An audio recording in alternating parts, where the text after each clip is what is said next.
வணக்கம். புதிய தலைமுறையின் தொடர் நேரலையில் செய்திகளை வழங்குவதற்காக நான் வேதவள்ளி ஜெகதீசன். தலைப்புச் செய்திகளை பார்ப்பதற்கு முன்னதாக ஒரு அண்மை செய்தி வந்திருக்கிறது, பார்ப்போம்.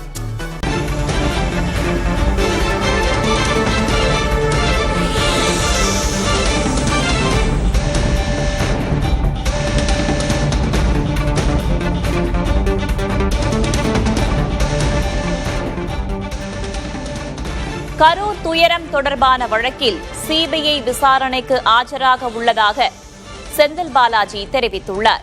2025 செப்டம்பர் 27ஆம் தேதி தாவேக தலைவர் விஜயின் பரப்புரையின் போது நெரிசலில் சிக்கி 41 பேர் உயிரிழந்தனர்.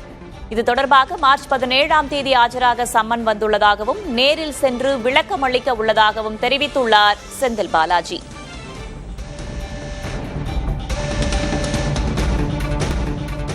கரூர் துயரம் சிபிஐ விசாரணைக்கு ஆஜராகும் செந்தில் பாலாஜி.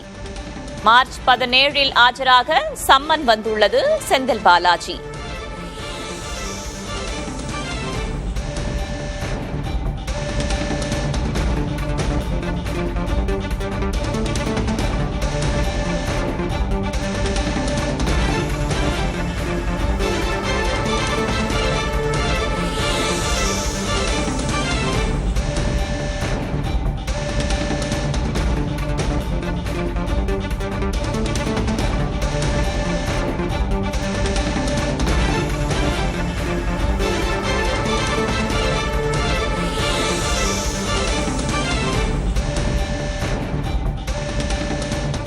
கரூர் துயரத்தில் முன்னாள் அமைச்சர் செந்தில் பாலாஜி மீது தாவேகாவினர் புகார் கூறி வருகின்றனர்.